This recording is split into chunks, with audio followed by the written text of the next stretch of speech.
여러분 안녕하세요. 반갑습니다. EBS 토목달 김정훈 강사입니다. 여기는 서울여자중학교고요. 자, 오늘은 10월 28일 토익 정규시험 2차 시험 10월 달에 있는 그런 날입니다.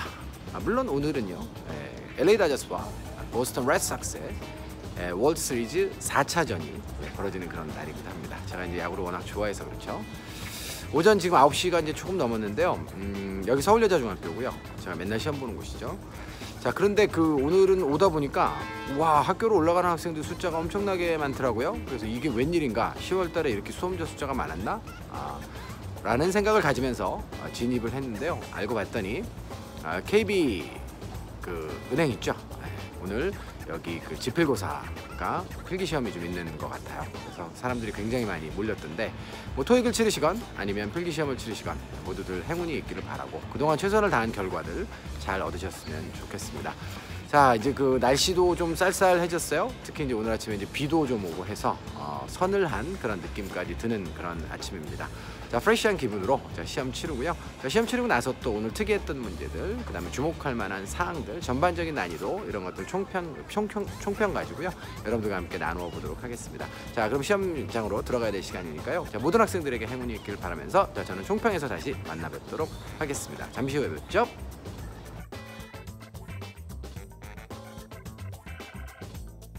여러분들 모두 시험 치르시느라고 고생들 하셨습니다. 지금 학생들이 막 퇴실을 하고 있어요.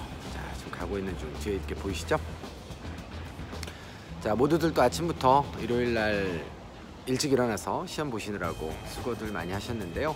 자, 오늘 시험에 대해서 아주 간단하게 총평을 좀 시작해 보도록 하겠습니다. 자, 오늘 시험은 전반적으로 별표 5개 기준으로 보자면 3.5보다는 사실 살짝 높았던 것 같긴 하고요. 4점보다는 좀 안 되는 것 같아요. 제가 보통 4점은 난이도가 좀 높은 시험을 4점이라고 하고, 3.5점은 평이할 때 그냥 3.5점이라고 하거든요. 보통 토익은 3.5에서 4 왔다 갔다 하는 것 같아요. 근데 이번에는 한 3.7 정도 이렇게 여러분께 좀 드리고 싶은 그런 시험입니다. 자, 구체적으로 Part 5, 6, 7 나누어서 좀 살펴보면요. Part 5 같은 경우에는 이번에는 한 중간 난이도 정도 되는 것 같습니다. 최근에 Part 5가 굉장히 평이하고 반복 출제되는 그런 아이템들만 왕창 이렇게 나왔었는데, 오늘은 뭐 그나마 좀 특이한 문제들이 좀 여러 개 출제가 좀 되어서 언급할 만한 사항들이 좀 있는 것 같습니다. 총 30문항의 Part 5 중에서요 14개는 구조 및 어형과 어법의 문제가 출제됐고, 16개가 이제 어휘 문제가 출제가 됐어요. 어휘 문제는 정말로 평이했습니다. 이번에 굉장히 쉬웠고요. 다만 이제 어법이나 구조와 관련해서 한 4문항 정도 주목할 만한 그런 문제들이 좀 있었는데요. 쉬운 거부터 이제 먼저 설명을 좀 드리면, 요거는 새로운 패턴은 아닌데 명사 주어를 보여주죠. 그 다음에 빈칸을 주고요. 그 다음에 바로 동사를 보여줘요. 보통 이런 빈칸 구성에서는 자리 문제를 출제할 때 부사가 정답인 경우가 많죠. 그런데 이번에는 그 부사가 선택지 중에 있었습니다만 의미 성립이 전혀 안 되는 그런 상황이었어요. 자, 그래서 명사 다음에 또 다른 명사가 붙어서 복합 명사가 정답이 되는 그런 문항이었는데요. Employment Inquiries 앞에 이제 all이 있었던 것으로 기억을 합니다. 모든 고용과 관련된 문의들, 이렇게 되어야 말이 되었던 그런 문제였어요. 또 하나 이제 선택지는 inquiries라고 하는 복수와 함께 inquiry라고 하는 단수명사도 함께 나와 있었기 때문에 복합명사가 구성된다라고 하는 사실을 일단 확인하시더라도 단수명사냐 복수명사냐를 또 따져야 되는 그런 문제가 하나가 이제 출제가 됐었는데, 자주 출제되던 그런 방식은 아니었기 때문에 이제 토익을 많이 경험하지 못한, 혹은 초심자 입장에서는 실수할 수 있는 그런 문항이었죠. 하지만 보통 이제 일반적으로 이제 토익 강의들 안에서는 이런 것들에 대한 주의들, 이런 것들 저는 특히 여러분께 좀 많이 좀 드리는 편이기 때문에 아마 잘 맞추고 오셨을 것으로 생각이 됩니다. 나머지 이제 3개 제가 이제 언급을 해야 될 것이 토익에서는 사실은 자주 출제되지는 않는 그런 유형인데요. 어법 문제 중에 네 개가 다 동사로 구성이 돼 있었어요. 근데 바로 뒷자리에 동사가 또 나와 있었죠. 이거는 문법적으로 말이 안 되는 거죠. 자, 그래서 그 앞쪽의 동사는 조동사의 역할을 하는 아이였어야 했고요. 정답은 does였는데 일반 동사를 강조할 때 우리가 두 동사를 쓰잖아요. 자, 그게 이제 이번에 출제가 되었습니다. does involve라고 해서 does가 정답이 되었는데 보통 그 일반 동사의 강조 용법은 뭐 그 어법의 기본에서 그 다루는 아이템이긴 하지만 토익에서는 뭐 거의 출제한 바가 없는 그런 유형이에요. 그래서 학생들에게 조금 생소할 수는 있었겠고 토익만 공부한 학생들, 그러니까 영어의 기본 지식이 좀 부족한 학생들에게 있어서는 조금 좀 어렵게 느껴지지 않았을까라고 하는 생각도 해보게 됩니다. 자, 그리고 이제 세 번째 언급하고 싶은 것은 이제 최상급 문제인데요. 이제 최상급의 단서가 이제 예를 들어서 of나 among 다음에 복수 명사가 나오면 뭐뭐뭐 중에서 최고로 어떻다. 이게 제일 쉬운 단서죠. 근데 이번에 주어진 단서는 ever였습니다. 자, 요것도 이제 제 수업을 들었던 학생들 같은 경우에는 이제 ever의 용법 최상급과 함께 사용되었을 때, 그죠? 뭐 여태까지 중 제일 어떻다. 단서로 활용될 수 있습니다를 제가 강조를 많이 드렸지만 일반적으로는 제 수업을 듣는 학생들이 아니라면 조금 좀 어려워했을 만한 그런 단서가 아니었을까라고 하는 생각이 듭니다. 다시 한번 ever는요 at any time의 개념을 가지고 있기 때문에 여태까지 중 그 어느 때보다도 그죠? 어느 때를 칭해서 딱 찍더라도 그 중에서 가장 어떠어떠하다의 단서로 사용됩니다. 자, 또한 최상급 앞에는 보통 그 정관사 더가 붙는데 정관사 더 대신에 한정사가 오는 경우도 있다라고 분명히 강의 중 언급을 드렸죠. He's my best friend라고 하면 best 앞에 더가 없습니다만 my가 더를 대신해서 사용될 수 있습니다. 마찬가지로 이번 시험에서도 빈칸 앞에 더가 없었고요. it's가 나왔던 것으로 그렇게 기억을 해요.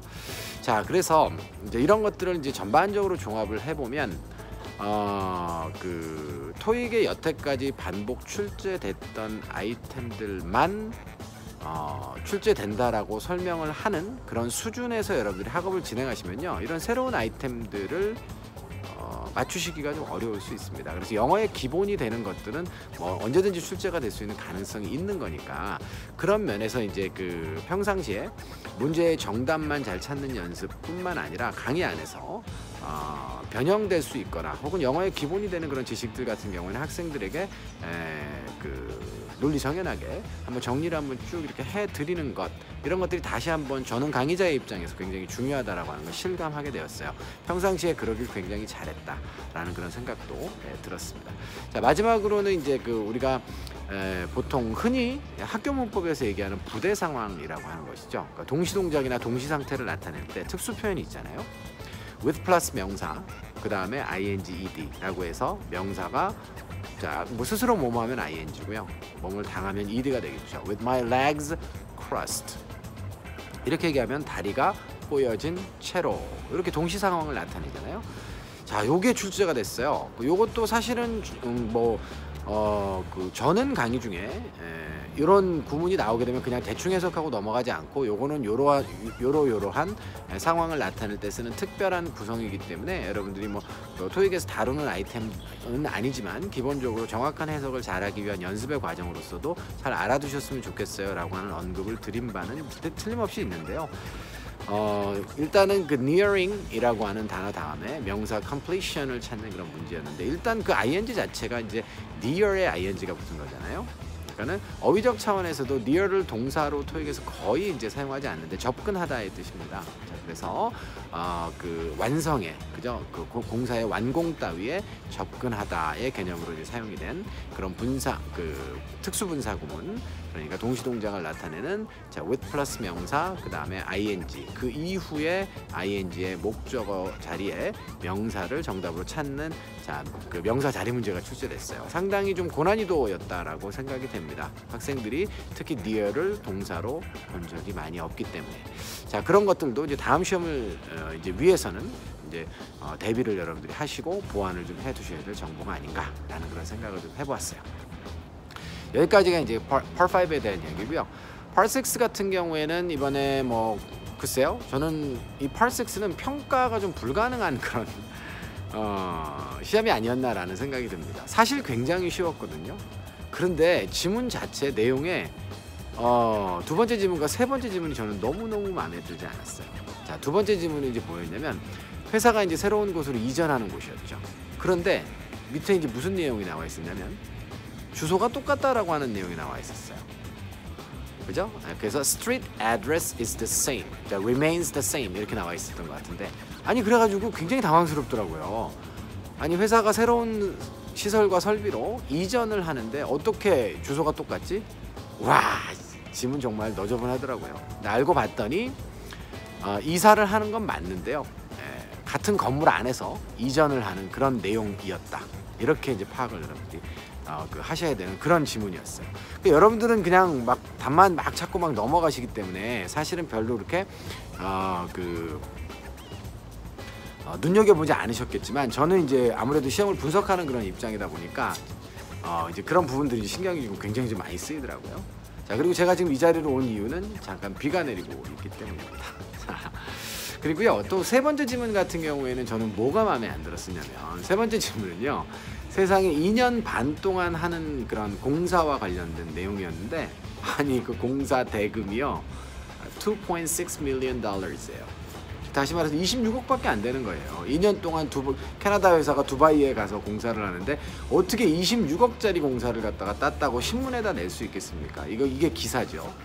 그래서 좀 디테일이죠. 저는 이제 아무래도 이제 분석을 하면서 이제 보기 때문에 문제 푸는 데는 크게 지장은 없었어요. 하지만 이런 부분들이 이번 달은 야, 이 검수 과정이나 2.6 billion dollars인데 오타를 낸 거 아닌가? 라는 그런 생각이 날 정도로 내용이 좀 부실함, 혹은 좀 뭐랄까요, 견고함이 좀 떨어지는 그런 시험이 아니었나라는 그런 시험 생각도 들었습니다. 그래 내용상. 자, 여튼 파스엑스는 뭐 특이점은 없었고요. 매번 나오던 그런 지문 양식들 출제가 됐었고 이메일, 레터, 그다음에 카드가 하나 있었고 그다음에 기사가 하나 있었죠. 그리고 문제 구성은 말이죠. 문제 구성도 특이사항이 없어요. 구조 및 어법 관련해 가지고 4개 나왔고요. 그다음에 빈칸 추론이 4개니까 나머지 8개가 어휘였죠. 자, 그 문제 자체는 굉장히 평이했습니다. 그래서 여러분들이 큰 난점이 없었을 것이라고 저는 그렇게 생각하고요. 자, 마지막으로 Part 7 해보도록 하겠습니다. 자, Part 7 같은 경우에는 이번에는 지난번 시험이나 지지난번 시험에 비해서는 뭐 평이했던 것 같아요. 네. 그런데 이제 특이점이 있다면 말이죠. 이제 막 그 지문의 순서를 막 우리가 알고 있는 지문의 순서 있잖아요. 2문항짜리들이 나오다 3문항짜리가 나오고 4문항짜리가 나오고 지문의 순서 배열 있죠. 이걸 완전히 뒤집었더라고요. 그래서 이번에는 실용문 있잖아요. 그러니까 온라인 채팅이라든가 이런 것들, 텍스트 메시지라든가 이것들이 2개짜리가 먼저 나오고 4개짜리가 뒤에 나오잖아요. 근데 이번에 거꾸로 뒤집혀서 4개짜리가 앞에 나오고 2개짜리가 뒤에 나왔어요. 그리고 4문항짜리도 대화자가 3명, 4명 보통 이렇게 되는데 이번엔 2의 대화였기 때문에 그런 어떤 지문 간의 순서 배치 이런 것들을 좀 달리한 점들은 좀 재밌기도 하고 신선하기도 하고 저는 개인적으로 그랬습니다. 물론 뭐 시험 보는데 커다란 변수는 아니죠. 문항의 구성이라든가 그 다음에 텍스트량 이런 것들도 이번엔 많지는 않았던 것 같고요. 싱글, 더블, 트리플 모두 다 평이했던 그런 수준이었던 것 같습니다. 자, 또 한 가지 언급을 하고 싶은 것은 제 기억으로 문장 삽입이 이번에 하나밖에 없었던 것 같고요. 2개였나? 하나밖에 없었던 것 같고 그 다음에 동의어 문제가 되게 이제 이번에 3개나 이제 출제가 되었어요. 그리고 동의어 문제의 난이도도 어느 정도는 좀 있었습니다. 자, 이런 점들이 좀 Part 7의 특이점이 아닐까라고 하는 그런 생각을 하면서 시험을 치렀어요. 자, 이제 시험이 끝났습니다. 자, 그리고 이제 날도 좀 추워지죠. 여러분들의 마음은 추워지지 않았으면 좋겠고요. 자, 모쪼록들 이번 달에도 여러분들 부족한 부분들 잘 보완하셔서 다음 달에는 좋은 성과들 이루시기를 바랍니다. 자, 오늘 일단 푹 쉬시고 시험 보신 모든 분들 고생 많이 하셨어요.